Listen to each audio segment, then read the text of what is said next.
warar kala duwan ayaa ka soo baxaya dagaal u dhexeeya al-shabaab iyo dadka deegaanka oo xalay ka dhacay gobolka Hiiraan ee bartamaha Soomaaliya kaasoo geysay khasaare isugu jira dhimasho iyo dhaawac.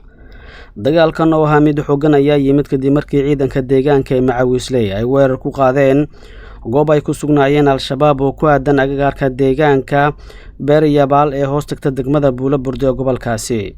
wararku waxay tilmaamayaan in weerarka kadib uu xigay dagaal toos ah oo dhex maray labada dhinac waxaana marka dambe dagaalka ku biiray ciidanka xoogga dalka Soomaaliyeed. sargaal u hadlay Macawiisley ayaa ka warbixiyay dagaalkan waxa uu shaaca ka qaaday in ay ku beegsadeen al-shabaab isla markaana ay gaarsiiyeen khasaare xooggan. ninkan ayaa sidoo kale sheegay in dhimasho iyo dhaawac ay gaarsiiyeen ilaa 7 xubnood oo ka tirsanaa al-shabaab oo goobta ku sugnaa. xaaladda ayaa haatan ah mid aad u kacsan mana jiro wax hadal ah oo ka soo baxay dhinaca al-shabaab oo ku aadan weerarkaasi iyo dagaalkii ka horreeyay. Hiiraan ayaa ka mid ah meelaha sida weyn loogu jibiyay al-shabaab waana halka uu ka bilowday kacdoonka haatan ka socda inta badan gobolada Soomaaliya. si kastaba ha ahaatee weerarkan ayaa ku soo aaday xilli muddooyinkii u dambeeyay ay hagad galeen howlgallada ka dhan al-shabaab ee ka socda koonfurta iyo bartamaha Soomaaliya.